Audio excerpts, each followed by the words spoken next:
Good morning, folks. Here's a pretty sequence with solar ionized helium. For those who have taken the time to watch our channel movies, today's news will hit some of the topics hard. Let's get right into it at spaceweathernews.com, and we find the last day on our star without much to note other than the visibility of the incoming coronal hole. Unlike the last two, this one is coming in on the equator. The solar wind has been slightly variable, both in kinetic telemetry and in magnetism. These fluctuations are minor, they have lasted for days. We have yet to see the intensified coronal hole stream that these often precede, and that lack of stability for days continued earlier this morning with yet another dip into magnetospheric unrest. As I click through a little seismic surge that's happened in the West Pacific the last 12 hours, please know that the last magnitude 6 earthquake was 17 days ago. Earth expects to see them 3 times per week. This indicates that a tremendous amount of seismic pressure has been building up, and with an equatorial coronal hole incoming, we must set a watch for excess magnitude events as we approach the weekend. Other quick notes: New Zealand avocado farmers taking a large loss as a harsh hailstorm batters the agro region there. Not quite as hard as the deluge that came down in Nigeria, however. Homes, businesses, and infrastructure inundated, hundreds of them. So folks, the reason we were able to forecast California's big quake this year was that the U.S. coastlines follow very different seismic patterns than the rest of the Ring of Fire.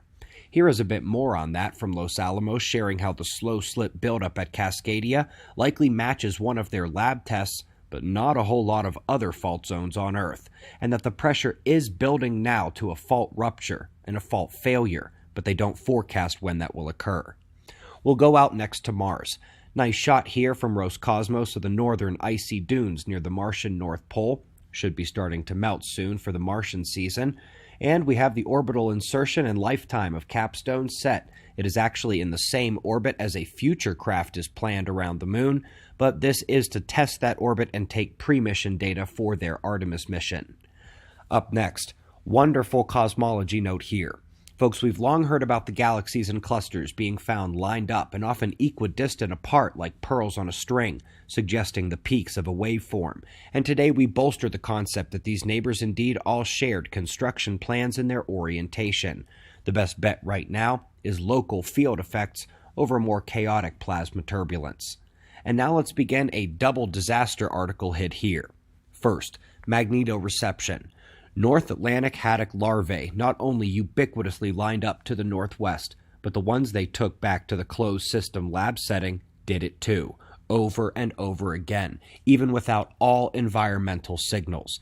Tons of animals and even plants rely on the magnetic field to find food, navigate, orient themselves, and even locate escape paths from predators. As the field fades, the signals weaken, and as our poles move, so do their internal compasses, which can lead to major problems for the fauna. This rapid flip has happened 4 times in the last 48,000 years on Earth, about once every 12,000 years. We are 12,000 years since the last one, and Earth's field is already changing quickly again. Last but not least, a look outside the Earth to the galactic aspect of the catastrophe. We know the magnetized filaments of the galaxy stretch vertical as we look towards the center. Up and down in the radio images, they are tracing the galactic magnetic field. And when you add in the central plane extended from the interior molecular zone, you realize that the solar system has a current sheet. It's full of ionized particles, which is why you see so many cosmic rays coming from there, as the paper indicates. And if you remember the Muska filament sheet, it was the same way. The fields pierce it parallel.